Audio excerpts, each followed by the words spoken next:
Abla. Ablanın çocuğu var ya. Başında güzel. Hangisini beğendin? Dur abla üstünü sürecek. Bundan sonra sen. Nurcan senin. Bunu beğendin mi? Dur şey yapalım ya. Şunlardan birer tane güzel. Ve yok var içinde koymuştun onu. Evet. Onu koymuş. Tamam. Tamam o zaman. Engel bakan hazırladık. Tamam abla. Evet. Tamam abla. Sliterliyse şuradan al. Bir sliteri şuradan alacaksın. Tamam. Hangisini istiyorsun? Yok o değil. Senin Sen mi? de şunu al. Hangisini istiyorsan onu al. Sen şunu al. Bu de Onu istiyoruz. Tamam.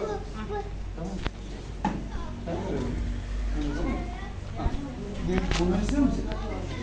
Bunlar mı? Hangisini istiyorsun? Buradan al.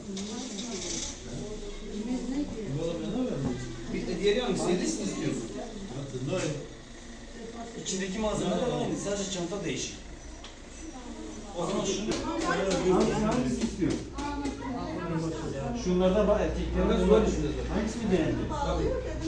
Bende var. dağıtmayalım da. Hangisi? Tamam al onu. Al. Gel. Hocam üstünde şey varsa bunu alırsa bırakalım size. Bakalım. Malzeme. Hepsini yap.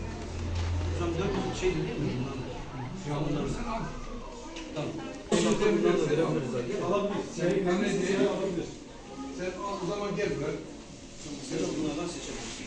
Onu şey Şimdi sen hangisini beğeniyorsun? Onu beğendin mi?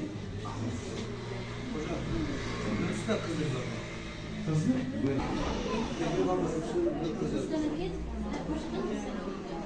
Erkek ismi nedir? Tamam. Kaça gidiyor?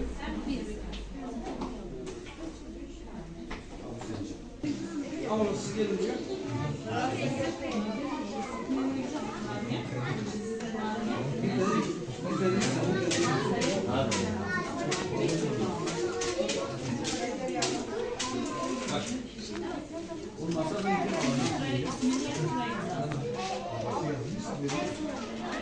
Hocam tamam mı? Abla tamam mı bunlar?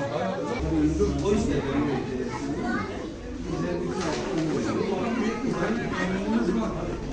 çıkmaz ya bir tane şiş. Bu aradan çıktı. Emrullah. Aradan çıktı. Şöyle sana veririm. Bunu çok amaçlı. Şu evet sana. Bunu istiyorsan onu veririm. Ben de ben zaten değil. Başlasın. Tamam mı?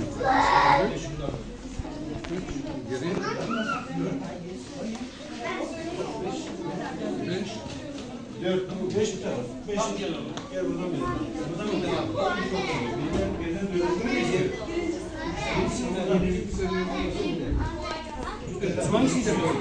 Bismillahirrahmanirrahim. Bursa Umut Kervanı olarak bugün 100'ün üzerinde öğrenci kırtasiye yardımında bulunduk. Yardımda bulunan esnaflarımıza Allah razı olsun diyoruz. Öğretim başta yardım yaptığımız öğrencilere ve tüm öğrencilere hayırlı olmasını diliyorum.